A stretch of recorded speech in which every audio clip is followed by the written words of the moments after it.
All right, let's just jump right into it. The speed of AI lately. I mean, it's been absolutely relentless, right? You've probably felt it too. It's like 1 minute we're all saying, hey, this is pretty cool. And the next it's, wait, how is everyone moving so fast? And here's the thing. Some companies are actually turning all this chaos into a real advantage, while, a lot of others are just trying to keep their heads above water. So what's the secret? What's the actual playbook for getting this right? And believe me, the stakes are, well, they're incredibly high. I mean, just look at this quote from Zapier CEO Wade Foster. He makes it crystal clear.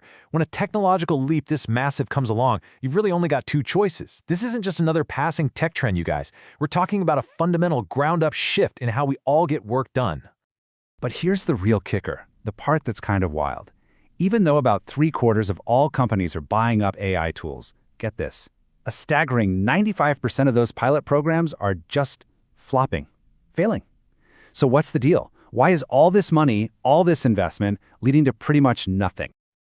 And that right there brings us to the heart of the matter, what we're calling the AI chaos problem. You know that feeling, right? It's that super frustrating experience of having all this powerful tech at your fingertips, but for some reason, it's just not making things any better. And the reason why, well, it's probably not what you're thinking.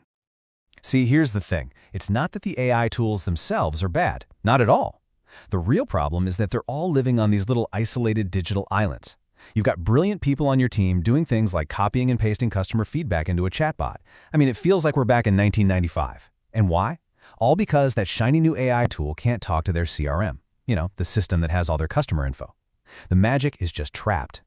So, okay, how do we actually fix this? Well, it's pretty clear we need a new playbook. We have to completely shift our thinking away from just buying more and more isolated tools and instead start building truly connected systems. And this whole new approach, this new playbook, it's called AI orchestration. So what does that actually mean? Let's break it down. AI orchestration is really just the practice of getting your AI tools to work with all the systems you already have, not trying to replace them.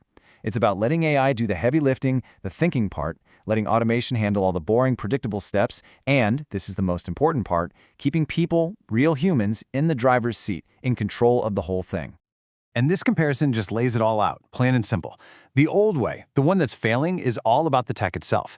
It just replaces a few simple tasks, and ironically, it often creates more manual work. But orchestration? That's totally different.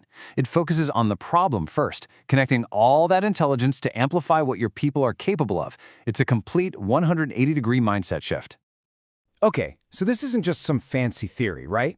Let's get into the good stuff. Let's look at how real people in real companies are getting absolutely incredible results. And they're doing it by focusing on solving actual problems, not just throwing technology at the wall. I absolutely love this approach from David Long over at the Portland Trail Blazers. It's so simple but so smart. He didn't walk in and ask, hey team, how can we use AI? No. He started by asking everyone to finish one simple sentence. It sucks that. That's it. And that one super human-centered question, it just unlocked a huge opportunity. So it turned out one of their biggest pain points was just dealing with customer feedback. I mean, think about this. It used to take people from 3 different departments a combined 50 hours a week just to get back to fans. And even then, it took 2 weeks. Now, after they orchestrated a new AI workflow, it takes one person, 3 hours a week, and fans get a response in under 24 hours. I mean, that transformation is it's staggering. But honestly, one of the best results was something they never even planned for. Because they built this great system to handle all the negative feedback, they realized it could also capture all the really positive stories too. This led them to create something they called a brand hugs channel in Slack, where these awesome fan stories are shared automatically. It ended up boosting morale across the entire organization. How cool is that? They used AI to forge a more human connection. And look, these kinds of results aren't just a one-off thing for customer service. Over at Zapier, one single employee built a simple AI workflow to spot sales opportunities that the support team was accidentally missing. And that one little orchestrated fix, it led to a 186% jump in those kinds of deals. Wild. But here's the key. It's not about these one-off home runs. It's about how all these small, people-driven improvements start to add up, company-wide. And they add up to big things, like contributing to a massive 80% growth in annual sales revenue. It's the same exact playbook everywhere you look. The team at a company called Vendasta used this approach to fix their broken lead qualification process, and they recovered $1 million in revenue. It's the same story again and again. Real people solving real problems, getting real results. Okay, so at this point, you're probably thinking, this is great, but with all this power, how do you scale it up without everything spinning out of control? That's a huge question, and the key is finding that balance between moving fast and staying safe.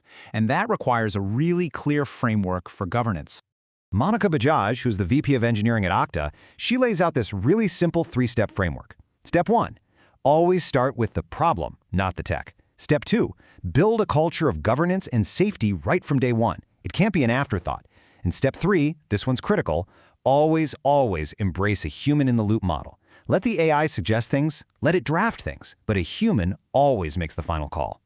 So, okay, we've talked about the problem, the chaos, we've talked about the solution, orchestration, and we've seen the proof that it works. So now the big question is for you. What is my first step, right? How do you take this playbook and turn it into real action in your world? And if you take away just one single thing from all this, let it be this. Real AI transformation is not about some mandate coming down from the top. It's not about buying the fanciest, most expensive new tool. It's about empowering your people, the ones who actually know the problems best, and giving them the connected tools they need to solve them. So, I'm going to leave you with the exact same question that started that whole amazing transformation for the Portland Trail Blazers. Just for a second, forget all the hype, forget the buzzwords. What's the biggest "it sucks" that in your organization? What's that one single, frustrating thing that makes everyone groan? Because I promise you, right there, that's where you start.